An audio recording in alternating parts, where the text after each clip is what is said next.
Hi, Jason Shank here at the CPI Training Center again. Today we're going to talk a little bit about aerators, which is common on any of your laboratory faucets like this, or kitchen sinks. Basically what an aerator does is it allows the water to come out of the faucet and it kind of breaks it up and it adds air, hence the word aeration. Problem with these sometimes is calcium or other things in your piping system that brings the water to this faucet collects in that aerator. So if you've had your water turned off or you have some older plumbing systems, things break loose and they eventually make it to this faucet and the aerator gets broke up. So a lot of times you'll see your water doesn't flow at a steady stream when you're dealing with those aerators. You can just replace the aerator or you can do and clean it out. So we're going to show you here real quickly how to take an aerator off.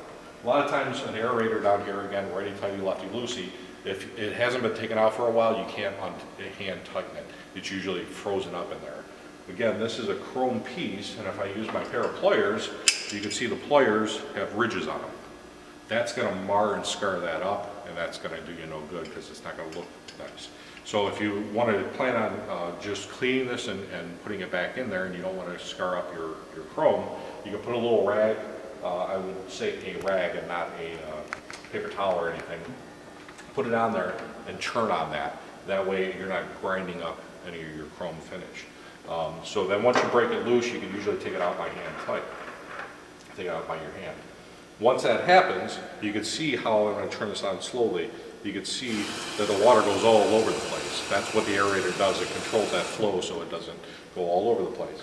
The aerator really comes in three different parts. You have this black ring here, which is your rubber gasket. That's making the seal when you tighten this back up so that the water doesn't spray all over the place.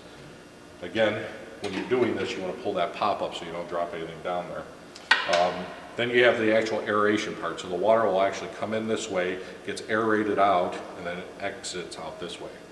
What happens, and you can see there's a little bit on here, is that you get little pieces of metal or dirt or grime on there. If you take that off, you clean that up a little bit, it aerates that out, it'll allow the water to flow more easily through there, and then that will take care of your problem. The last part of it is this ring nut. This is what actually threads up into there. So it houses these other two pieces and actually makes the tightening on it. So once you take it off and you clean out this aeration, or if you see that there's cracks or main problems with this, you can buy these very cheaply as replacement parts and just put a brand new one in there. Most people will just clean that out, replace the cartridge back in, put the O-ring back in on top, and then all it is you just have to hand tighten this back up. Generally speaking, you don't have to tighten it back up again. It'll work fine. If it does have a problem where it's spraying out or leaking, then again, use the rag and the plier trick. So I'm going to go ahead and turn this on, open up my pop-up, and you can see that it's flowing perfectly like it was brand new. Stay tuned for more tips from CPI.